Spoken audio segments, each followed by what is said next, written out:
लागला। रक्षा खडसे, संजय सावकारे, गुलाबराव पाटलांना फटका बसलाय।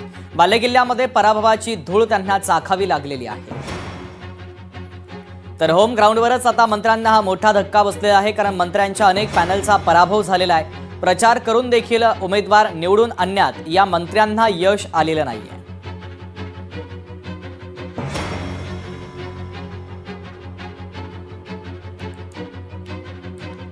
तर जळगाव जिल्ह्यामध्ये मतदारांनी मंत्र्यांना नाकारल्याचं चित्र आता दिसलं। होम ग्राउंडवरच मंत्र्यांना मोठा धक्का बसला। प्रचार करून देखील मंत्र्यांना पराभवाचा सामना करावा लागला। तर रक्षा खडसे, संजय सावकारे आणि गुलाबराव पाटलांना फटका बसलाय। जनतेने जो कौल दिलेला आहे तो मला मान्य आहे, कारण की मी म्हणजे आम्ही याच्यामुळे हारलो, त्याच्यामुळे हारलो, मी याच्यात जाणार नाही, कारण शेवटी ही निवडणुकीची जबाबदारी मी घेतली होती।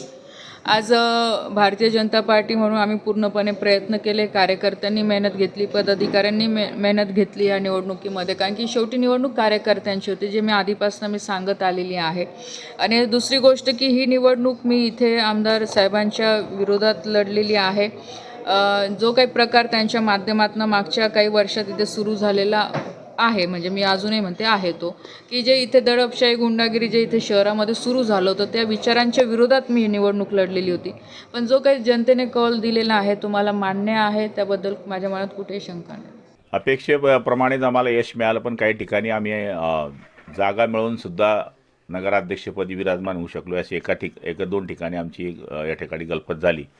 आम्हाला अपेक्षा होती की आमचे 7 ते 8 नगराध्यक्ष होतील, पण 6 नगराध्यक्ष आमचे आले। आणि मला तरी असं वाटतं की महाराष्ट्रामध्ये जे जिल्ह्यांकडे आपण नजर मारली तर जळगाव जिल्ह्यामध्ये सगळ्यात जास्त नगराध्यक्ष शिवसेनेचे आलेले आहेत। निश्चितपणाने धरणगावमध्ये एकूण 23 नगरसेवकांपैकी आमचे 15 नगरसेवक आले, पण आमचा नगराध्यक्ष येऊ शकला नाही। आणि दोघीकडे नजर टाकली तर शिवसेनेचे जवळपास 20 नगरसेवक दोघं नगरपालिकांमध्ये निवडून आलेले आहे। त्यामुळे असं आत्मचिंतन करावं लागेल की आमच्या उमेदवारामध्ये काही गलपत झाली का, किंवा आमच्या काही चुका असतील ते दुरुस्त आम्ही करू।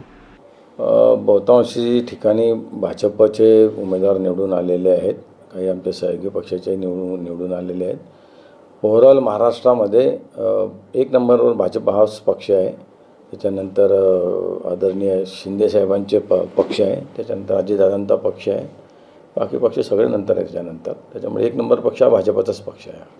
जळगाव जिल्ह्याची काय परिस्थिती आहे? भाजप जळगाव जिल्ह्यामध्येही भाजपच हा 1 नंबर पक्ष म्हणून निवडून आलेला आहे। जेवढे आम्ही नगराध्यक्ष उभे केले त्यातले भुसावळ, वरणगाव आणि यावल सोडलं तर बहुतांशी ठिकाणी आमच्या महायुतीचेच नगराध्यक्ष निवडून आलेले आहे।